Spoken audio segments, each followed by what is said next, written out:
Standing atop the famed Mount of Olives and gazing across the Kidron Valley, one of Israel's most iconic shrines catches the eye of every visitor. Visible for miles, the Golden Dome of the Rock is an Islamic shrine situated on top of one of the Jews' holiest of sites. Known to Muslims as the Haram al-Sharif and to the Jews as the Jewish Temple Mount, this 1.5 million square foot platform is one of the most contested pieces of real estate in the entire world. But 2,000 years ago, it was home to a glorious and majestic temple built by King Herod the Great, a temple destroyed in the year AD 70 and whose stones are now telling the story of a long ago past. But what are these stones telling us about the history of the Jewish temple in Jerusalem?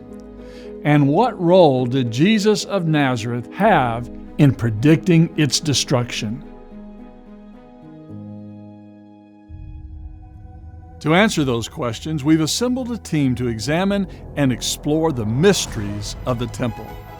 We've been poring through the works of history, surveying the archaeological record, researching the scholarly work of others, and documenting the evidence.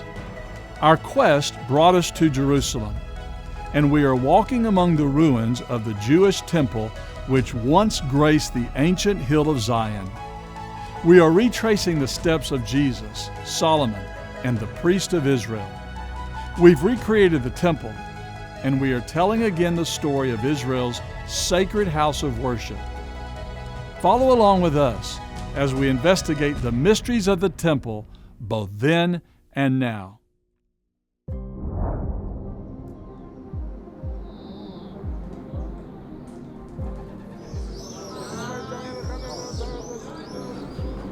The writing of the Jewish Talmud declares that whoever has not seen Herod's temple has not seen a beautiful building in his life. Construction of that temple began in the year 23 BC, but it had its roots all the way back to the time of the Exodus in 1446 BC, when God led the Israelites out of their Egyptian bondage and into the wilderness of Sinai. As a means of dwelling among His people, God instructed Israel to build a tabernacle, and this movable shrine became the central place of worship for the Jews, and likewise served as a place for fellowship with both God and other Israelites. Described in the book of Exodus, this tent-like structure was designed with a courtyard, holy place, and a holy of holies. The perimeter of the curtain wall was approximately 150 feet long by 75 feet wide. A portion of that courtyard contained a bronze altar for sacrifices, a laver for ritual cleansing, while the latter two-thirds contained the tent of meeting. Inside the tent was the holy place, which had a table for bread, a golden lampstand, and an altar of incense. The holy place also contained a beautifully crafted curtain hanging on 4 golden pillars, which separated it from the perfectly shaped cube of the Holy of Holies, where the sacred Ark of the Covenant was housed. This was also the place where the high priest came to meet with God when his presence came to rest above the cherubim. In the 10th century BC, the tabernacle eventually came to reside on a hill north of Jerusalem, where on a threshing floor purchased by King David, Solomon erected for it a permanent home. Throughout its history, this mountain came to be known by many names, but none more descriptive when it simply came to be known as the Temple Mount. Bounded on the east by the Kidron and on the west by the Central Valley, the famed structure known as the Sacred Temple of the Jews was elaborate and beautiful. Its design and furnishings were described in intricate detail in the books of Chronicles and Kings. Today, it is known as the First Temple, and some argue that portions of it can still be seen in the walls along the eastern slope. In 586 BC, the Babylonians destroyed this sacred temple along with much of Jerusalem. Evidence of that destruction can still be seen on the eastern slopes of the city of David, where Israeli archaeologist Yigal Shiloh discovered arrowheads and layers of ash within the remains of residential quarters and government buildings. The conquered and beleaguered Jews were then carried away as slaves, but eventually they returned some 70 years later to once again build their house of worship. This began the next phase of its storied history, known today as the Second Temple period. According to the books of Ezra and Haggai, this Second Temple paled in its beauty and grandeur compared to the Temple of Solomon. Centuries later, all of that began to change when King Herod the Great began to renovate and expand the temple in Jerusalem, making it one of the great wonders of the world, and one that even mesmerized the disciples of Jesus, who had remarked, "What wonderful buildings and stones." But Herod's wonderful buildings of that temple did not last for long. In AD 70, the grand temple of the Jews was destroyed yet again.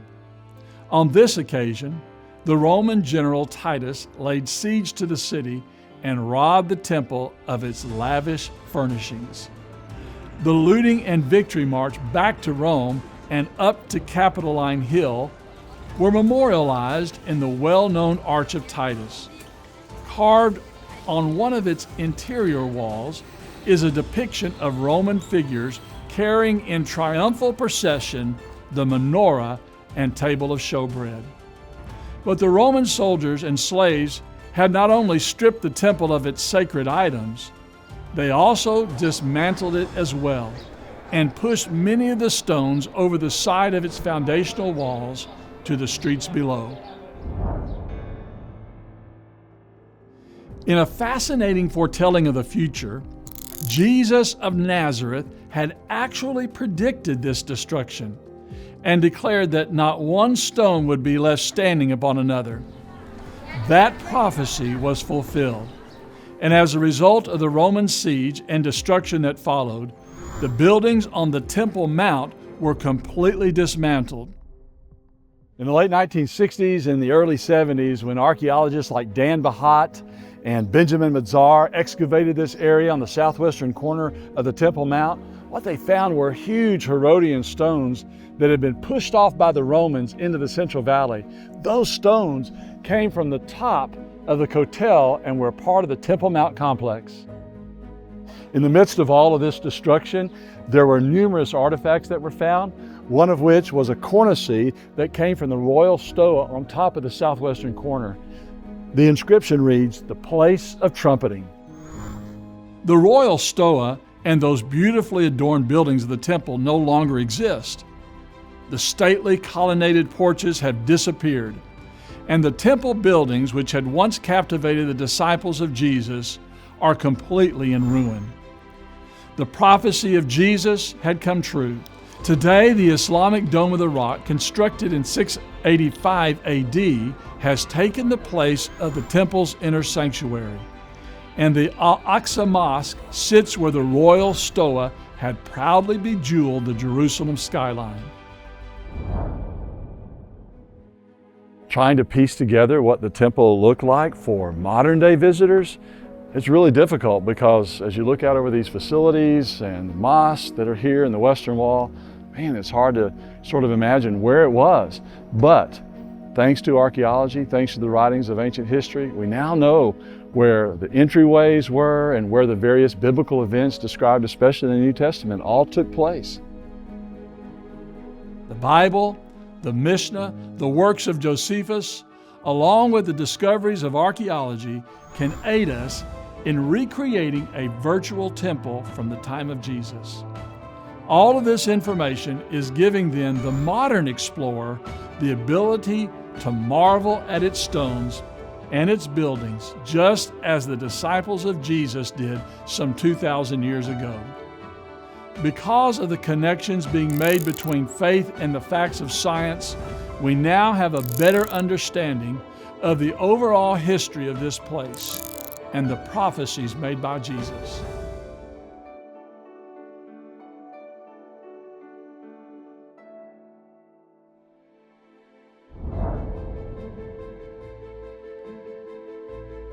The stones surrounding the holy hill of Zion have been crying out for centuries, and those stones, along with the writings of Josephus, the Mishnah, and the Bible, are giving scientists the needed data to better understand the past.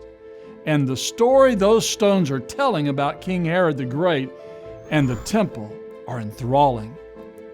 To garner favor with his Jewish countrymen, who had come to despise his tyrannical rule, Herod proposed a renovation and expansion project of the temple.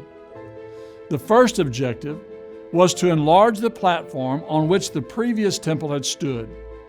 So in 23 BC, workers expanded the base of the mountain by building a gigantic retaining wall, one along the eastern edge, another to the south, and then a colossal wall on the west. Wow, we're right here in the old city of Jerusalem. Behind me is the Western Wall. It's a retaining wall that held up the grand temple complex during the time of Jesus. What stands on top today is the old Dome of the Rock that is Islam's third most important shrine. Jews come down here to the Western Wall just like they are this morning to pray and offer their prayers to Jehovah God.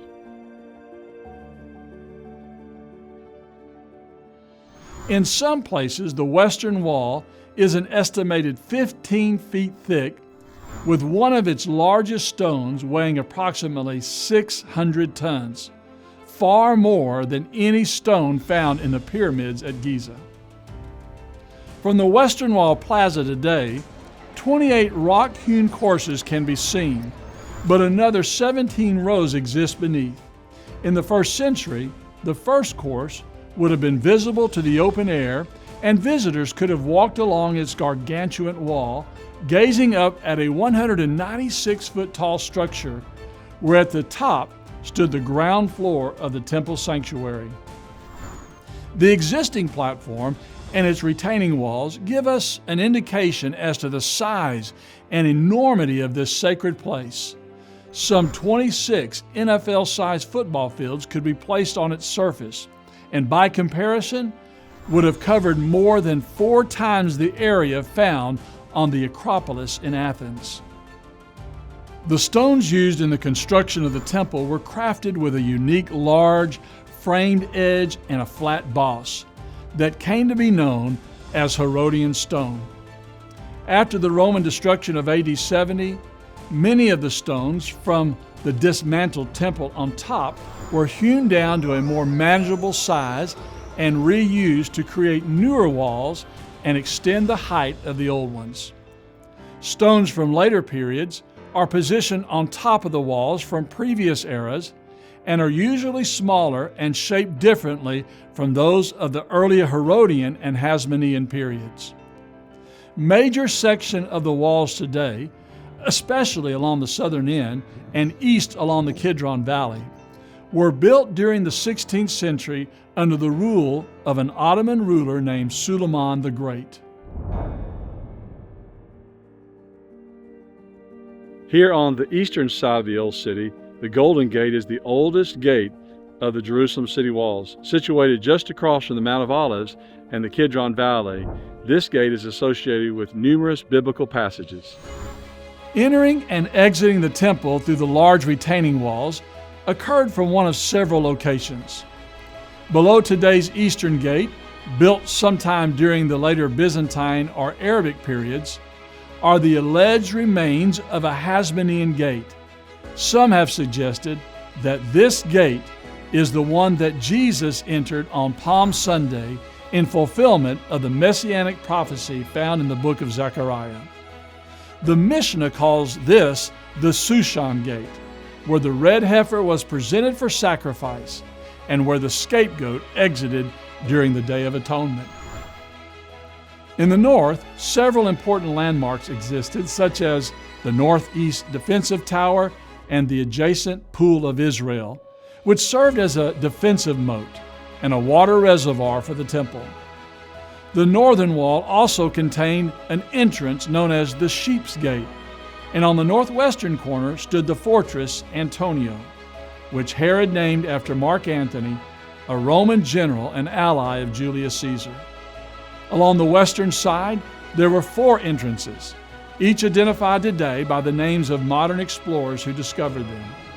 Wilson's Arch supported a bridge giving access to the temple from the upper city. Warren's Gate, located to the north, is still visible, but was closed and permanently sealed in the 12th century. Today, it is only accessible underground and remains a popular place for Jewish women to gather and pray. Barclay's Gate is to the south. It also is now closed and was permanently sealed during the 10th century, but portions of its massive lintel, doorpost, and archway are still visible from the Western Wall Plaza. The most impressive of the gates on the Western Wall was here on the southwestern corner. And if you look up there on the side of that wall, you can actually see the arch that supported a bridge that came down to the Central Valley. And above that arch was the gateway into the temple. It's known today as Robinson's Arch because Edward Robinson, a 19th century explorer, was the first to really notice it. His discovery corroborates the testimony of Josephus, who described an elaborate staircase leading up to the royal stoa that was perched on top of the southwestern portion of the temple. The base structure for that staircase was discovered in 1838, but we now know that some 45 feet from the main wall, the stairs turned southward and dropped down into the Central Valley, where it joined an area crowded with shops and vendors. On the southern portion of the retaining walls, evidence reveals 2 separate entry points, one known as the Triple Gate and the other as the Double Gate. The gates, which can be seen today, were built in the 16th century, but remains of the original gate structures are visible in the unique Greek and Roman style headers and in the door jambs and lintels.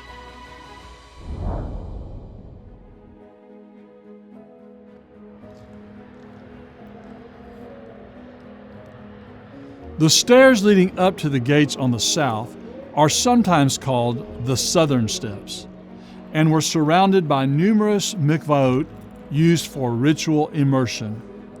The location of these mikvaot were important in the New Testament era for a variety of reasons.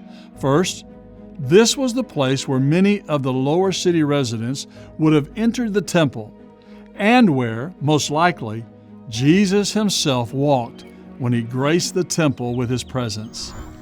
Second, the southern steps are the likely location for the events associated with the day of Pentecost and the establishment of the church as recorded in the book of Acts. On that occasion, 3,000 souls were baptized into Christ, and the numerous mikvaot at this location would have been an ideal place for such a large response. The grand stairways and elaborate entrances along each retaining wall were designed in a sort of stately and reverent way to introduce visitors to something even greater and better situated above. A visitor coming to the temple had to have been enthralled and excited to come into the presence of God. But before arriving inside, they must have been filled with amazement and awe to see such a large and beautiful approach. The walls that bore the weight of the grand temple complex, the mikvaot that contained the water for ritual cleansing, and the beautiful stairways that led to the uniquely designed gates tell the story of the emphasis and importance given to the temple.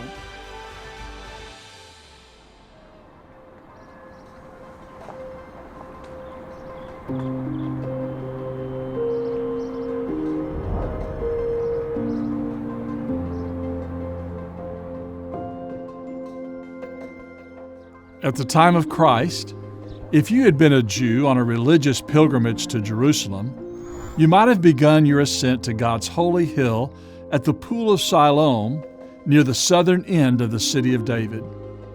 This water reservoir, estimated to be over an acre in size, was fed by the waters of Gihon, which twisted and turned their way down through Hezekiah's tunnel. The Pool of Siloam was in existence during the time of Christ, dates all the way back to the Hasmonean period. It was actually discovered in 2004 when workers in repairing a water main found the remains or a portion of this pool.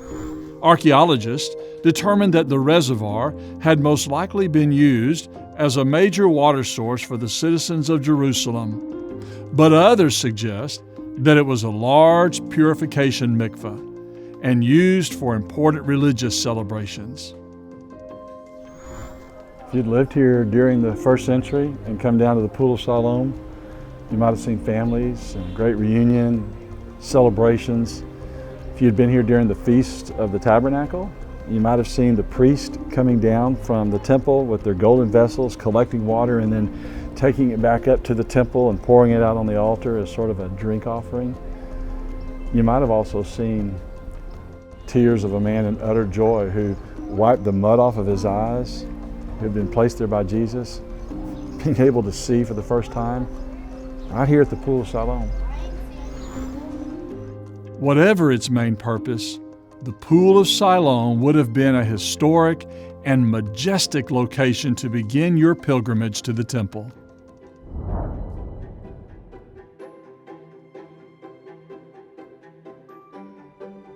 Leaving the Pool of Siloam, you would be faced with a half-mile uphill journey toward the Temple Mount, walking on the precisely hewn paving stones constructed over the top of the Central Valley drainage system.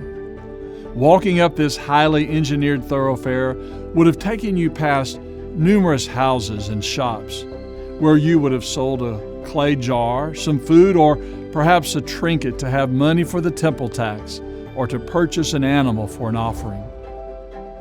Pilgrim's Way, as it has come to be called, was only recently excavated, but today it still lies beneath centuries of debris and soil accumulated overhead. Where the street has been exposed, evidence of shops and businesses can still be seen in the traces of burn marks from the temple's destruction and in the rubble along its streets near the southwestern corner of the Temple Mount. With money in hand, your ascent would have brought you to the southern steps and up to the main entrance of the temple complex. Joining thousands of worshipers, a pilgrim would have witnessed families festively greeting one another and heard the boisterous cacophony of celebratory songs and sounds similar to those still being heard today near the Western Wall when families gather for celebrations or for a bar mitzvah, marking the transition of a 13-year-old boy's adoption of the religious obligations of Judaism.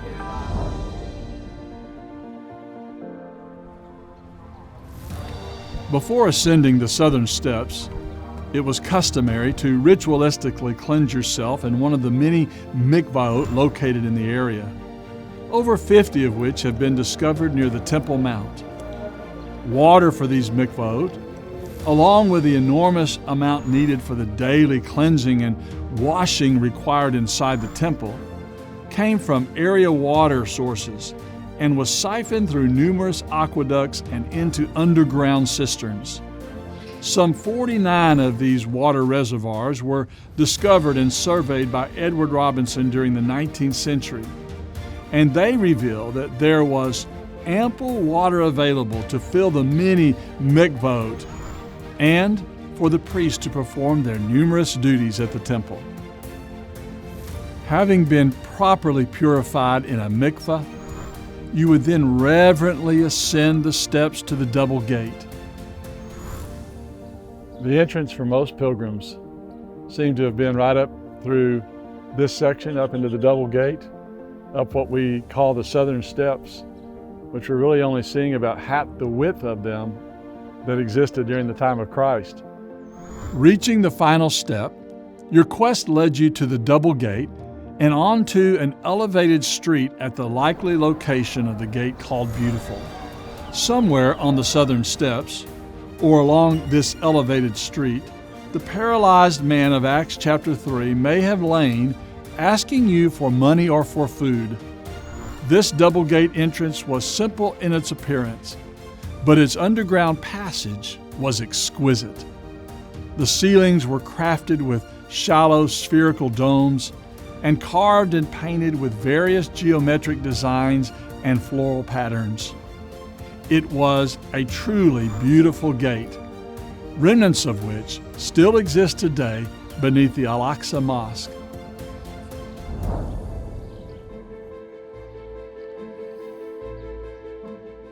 Entering the double gate and emerging from the tunnel would have brought you to an open-air plaza where in the distance you would have immediately noticed a stone wall from the Hasmonean period that had once been the temple's exterior wall.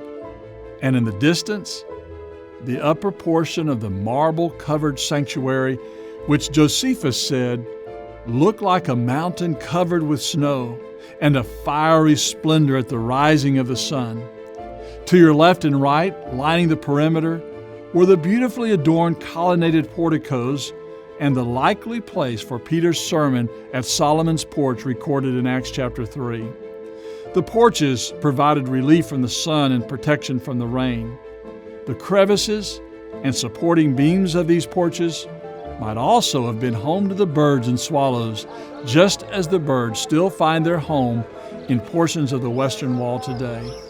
They are vivid reminders of what the psalmist said in utilizing this imagery of the swallows making their nest at the temple to describe the comfort and peace he felt when visiting the house of God. Sadly, those porches were destroyed, and little remains which testifies to their existence.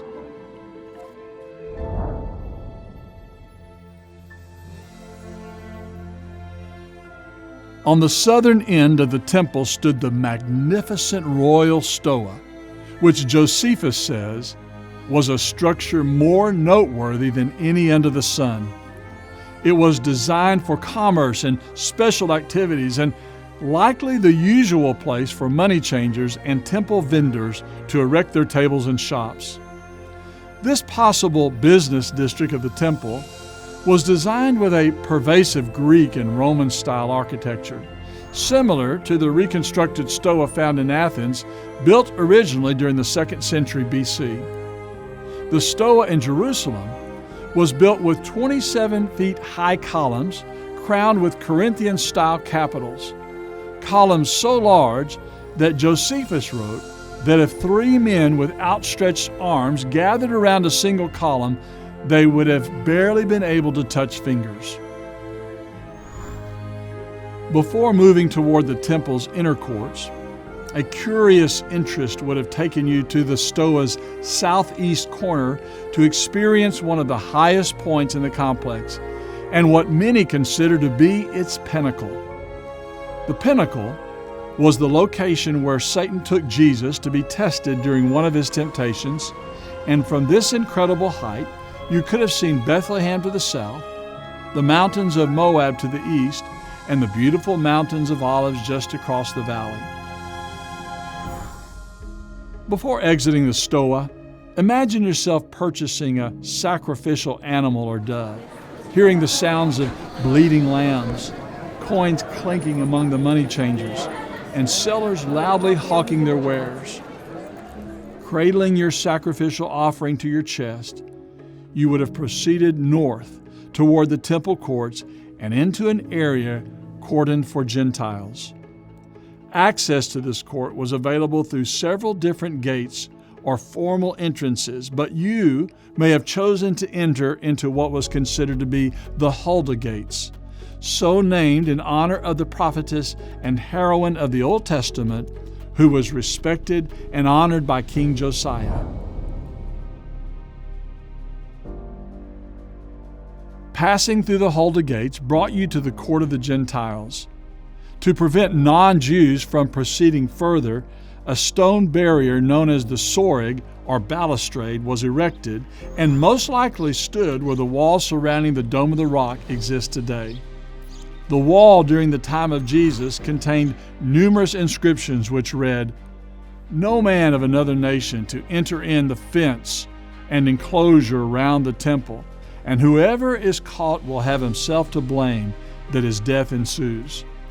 2 of these inscriptions were discovered some 1900 years later by John Iliff and Charles Clermont Ganneau and are a testimony to the temple's existence and to Paul's reference in the book of Ephesians to a wall of separation. The court of the Gentiles is also the likely location where Jesus drove out the merchants and money changers. After passing through the balustrade, you would have finally reached your ultimate destination, the inner courts of this grand complex. The long-awaited moment had arrived. You had left the pool of Siloam, walked the pilgrim's way, immersed yourself in the mikvahot, entered through the double gate, purchased a sacrifice in the royal stoa, walked along the porticos, and now you were about to cross the barrier and experience the most thrilling moment of the entire journey. You were coming to where God meets with His creation and where atonement for sin could be found.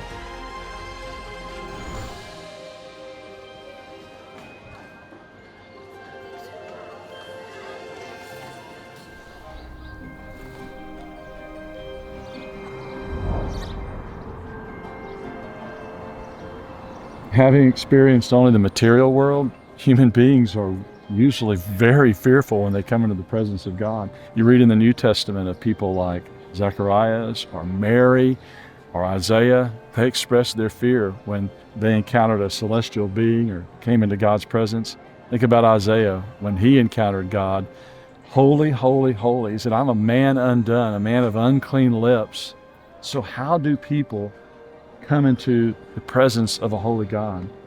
God made possible that way through the temple, starting with the tabernacle, then the temple. He made a way for His people to come to Him and for Him to dwell among them. West of the steps that lead up to the summit of the Haram al-Sharif is the Muslim Dome of the Rock and the site where many scholars believe the inner sanctuary of the temple once graced this storied mountain. It was also believed that here, at this site, King David purchased the threshing floor from Araunah the Jebusite, and where his son Solomon came to build the first temple of the Jews. To reach this sacred area during the time of Christ, a worshiper would have traveled from the court of the Gentiles through the Soreg and walked through one of the three main entrances into a special meeting place known as the Court of the Women. This 52,000 square foot open-air plaza was reserved for both Jewish men and women who had come to celebrate festive occasions and religious ceremonies. It was beautifully designed with decorative porches and special balconies that were used by women who wanted to observe sacrifices being offered in the court adjacent to theirs. When first entering this elegantly designed plaza, your attention would immediately be drawn to massive doors leading to the court of Israel where sacrifices were being made. Josephus called this the Corinthian Gate, and its doors were a colossal 75 feet high and so heavy that it took 20 men just to open and close them. 15 semicircular steps cascaded down from these gargantuan doors, and it was the site where the voices of young Levites could be heard offering hymns of praise and singing the Psalms of the Hebrew Bible. It was also at this location where Jewish families could bring their newborn children to be dedicated and consecrated before God, just as Joseph and Mary had done when they brought Jesus at the birth of Christ. Identified in the Mishnah as the Nicanor Gate, it is believed that the donor of these costly doors and stately entrance was buried in a tomb at the crest of Mount Scopus. The tomb contained an ossuary with the name Nicanor of Alexandria inscribed both in Hebrew and Greek. Joining a line of worshipers who were patiently waiting their turn to pass through the Nicanor Gate, a curious observer might have seen a prophetess by the name of Anna praying for the redemption of Jerusalem. An observant eye and a listening ear could have seen and heard a widow woman giving all that she had when her two mites reached the bottom of the collection box. You may have also seen a priest stacking wood in the chamber of the woodshed, and another transporting oil to fill the lamps positioned on the pillars located within the court of the women. Cleansed lepers and Nazarites might also have been seen emerging from their respective chambers of cleansing. Overall, there was a hive of religious activity and numerous people scattered throughout the halls of this special court designed for both men and women of the Jewish faith. The final stop on your pilgrimage would have been the court of Israel and the altar of sacrifice. Your approach was humbling as you in reverence climbed the 15 steps leading up to the Nicanor gate and into the 24-foot wide court of the Israelites. In reverent fear and with rapidly beating heart, you hand over your sacrificial offering over to the priest, who takes it into the priestly court and then into an area reserved for slaughter. Under the law, your sin required a penalty of retribution and condemnation, but the animal you offered was receiving your punishment and became a substitute on your behalf. Upon its death, its blood was collected in a bowl and sprinkled on the horns of an altar, and portions of the lamb's body was burned, all for the purpose of declaring God's condemnation of sin and thereby providing justification and forgiveness for the sinner. Beyond the altar of sacrifice, 2 special rooms were created as a place for God's presence to dwell and where mortal beings might encounter a powerful and holy God. They were known as the Holy Place and the Most Holy Place, and both sacred precincts were surrounded by several important service buildings used for the daily work and life of the priest. On the north, rooms were designed for ritual immersions, keeping the priest warm, and for the purpose of salting animal hides and rinsing their intestines. In the southern portion, rooms existed for storing wood and accessing water from the underground cisterns. And finally, one of the adjacent buildings included the Hall of Hewn Stone, an alleged meeting site for the Sanhedrin and the likely place where the followers of Jesus, Peter and John, were interrogated and beaten for having preached the gospel. Before entering the holy precincts, priests were required to purify themselves with water from the golden laver outside. They would then ascend 12 steps to a large porch and pass through large decorative columns adorned with rows of 200 pomegranates and into the 60-foot high holy place. Encountering the divine presence of God was filled with trepidation and reverence, but the objects and sacred furniture inside, they were designed to teach reassuring and wonderful field truths about the nature of God.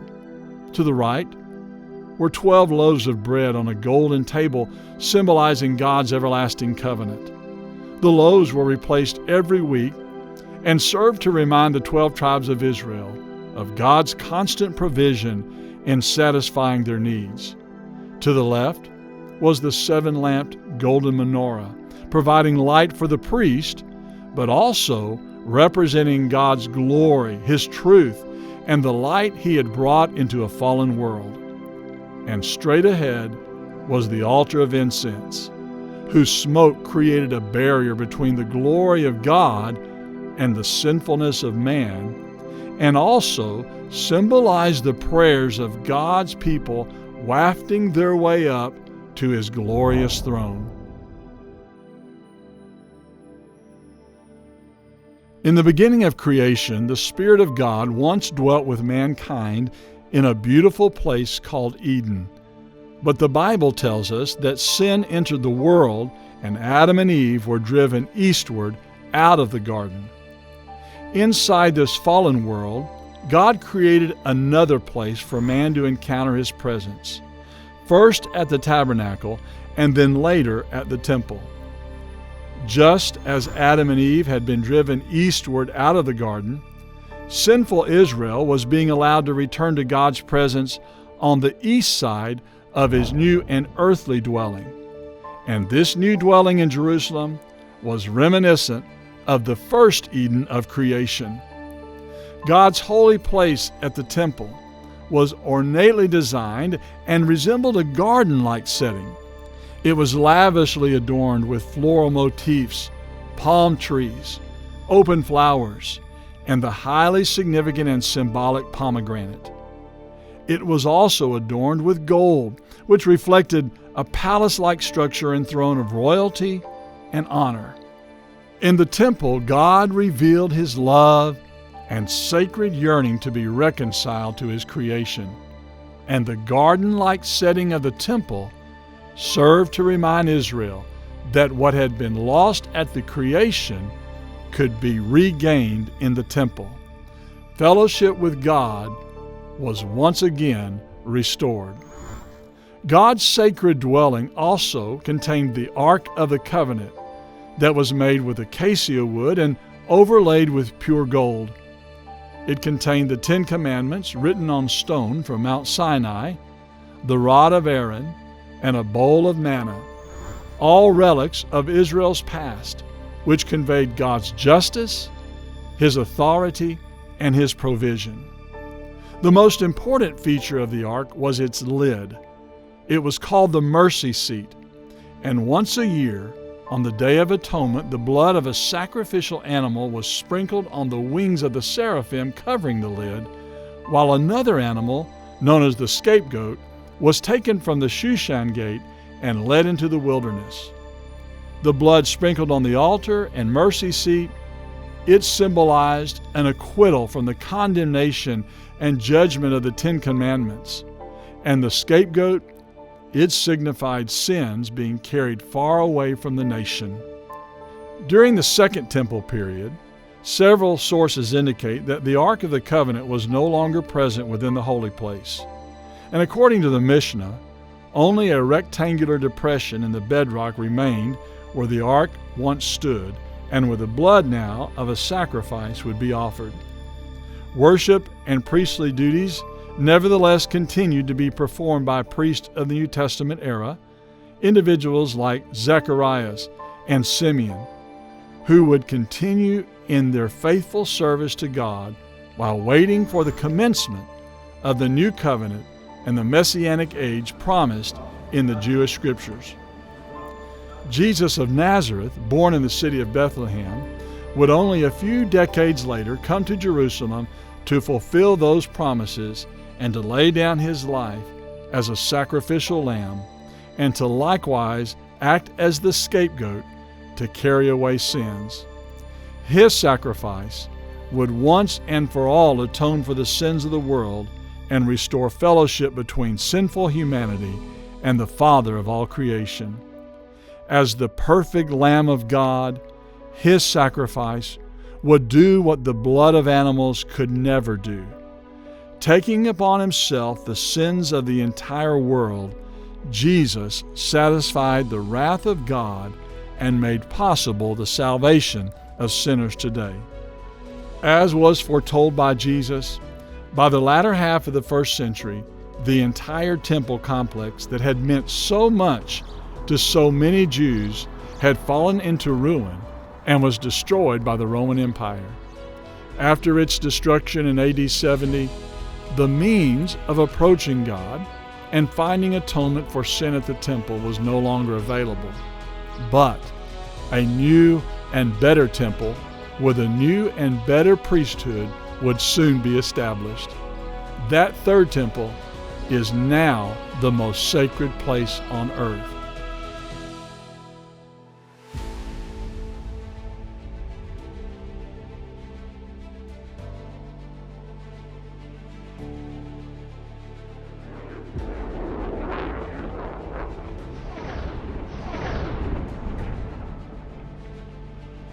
In the 21st century, news continues to circle the globe regarding the controversy over Israeli-Palestinian land, and the disagreement has involved the question of who has the right to worship on the Temple Mount.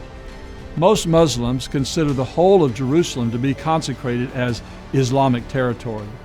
But many religious Jews have set their sights on building a third temple at the actual location of where the Dome of the Rock resides today. The age-old Temple Mount controversy is a sensitive one, and it runs deep in the hearts and minds of many religious adherents, often creating conflict and a flashpoint for unrest and demonstration. Interestingly, some 2,000 years ago, a controversy of a similar nature occurred on the Temple Mount, but instead of Jews and Muslims, it involved a clash between Jews and some of their countrymen who had become disciples of Jesus. In the early 1st century AD, a Roman citizen and Jewish religious leader from among the Pharisees converted to Christianity. His Jewish name was Saul, but Christianity came to know him as Paul. And after his conversion, he became an outspoken and ardent defender of the Christian faith.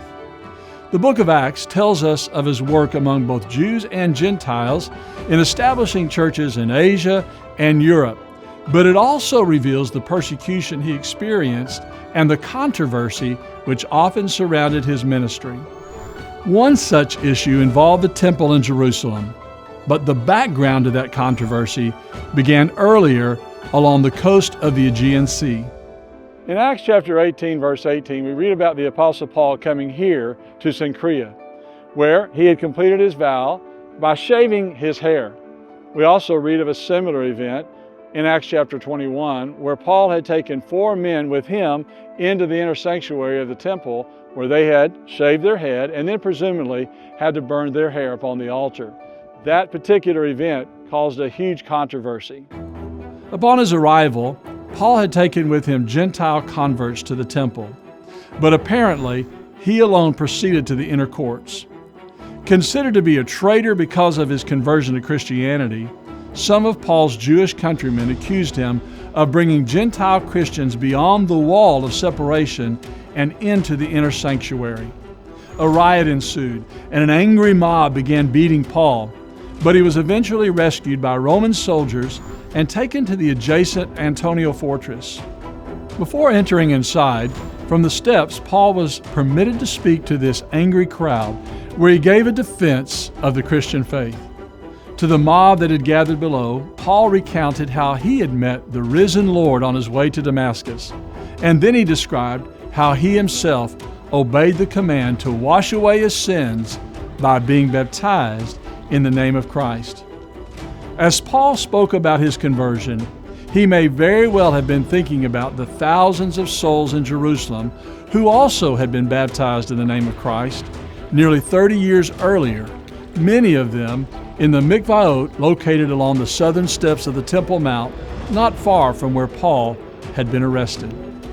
Following his speech, Paul was imprisoned for 2 years in Caesarea and eventually taken to Rome, where as a Roman citizen under house arrest, he awaited his trial before Caesar. Having been accused of rioting and profaning the temple in Jerusalem, Paul wrote a letter to the church that was here at Ephesus, a church that was made up of both Jews and Gentiles. In this letter to the Ephesians, Paul wrote about the glories to be found in God, the blessings that are in Christ Jesus. And he also spoke about the wall of separation, that it had now been eliminated, a wall that was at the center point of a lot of the controversy surrounding Paul's arrest in the city of Jerusalem. But in this letter, he also spoke about the church, the new temple, the people of God here at Ephesus being his third temple. Through Jesus and his sacrifice at Calvary, all sinners could be redeemed and enter fellowship with God, no matter their nationality or their social standing. Paul further emphasized that grace and reconciliation with the Father were also to be found in Jesus. Instead of a literal temple in which God's presence would dwell, the Christians would now become the third temple of God. To replace the huge limestone rock foundation of the Jerusalem temple, the third temple, he wrote, was built on the foundation of the apostles and prophets, with Christ Jesus himself being the chief cornerstone. The Jews had long adored their temple, and rightfully so. It was the place where the Israelites could encounter God and celebrate their feast. But sadly, the temple had for many become a source of national pride and human achievement. And as far back as the days of Jeremiah, an undue emphasis was being placed on the traditions of the Jews, along with an unwarranted infatuation with the temple and its buildings. During the time of Christ, the temple had become a den of thieves, and the spiritual truths about the sinfulness of man, the righteousness of God, and the fellowship to be enjoyed there had been severely overlooked. With the advent of Jesus, a new and better temple exists, and a physical temple is no longer needed. The blood that once stained the rocks at the temple had for certain declared God's justice and mercy, but the blood that stained the rock at Calvary declared His sacrificial and love and grace for all of mankind and for all of time. The tabernacle and the temple that followed were never intended to be the permanent location for worship. They were simply a foreshadowing of the Messianic age and the Christian dispensation. Christ Himself taught that true worship would not necessitate a specific physical location. Neither at Mount Gerizim, where the Samaritans worshiped, nor on the holy hill of Zion in Jerusalem would be the designated place for true worship to occur. Instead, worship was to be offered in spirit and in truth anywhere and all over the world, and not confined by a physical location or designated holy site. The temple then, during the Old Testament era, was how God chose to manifest Himself to sinful humanity. But the temple now, the church, it reflects the fulfillment of God's earthly plan, a people who now await the second coming of Jesus, when the earth will be destroyed and when the tabernacle of God, that is His dwelling, will forever be with His people in a beautiful place called heaven.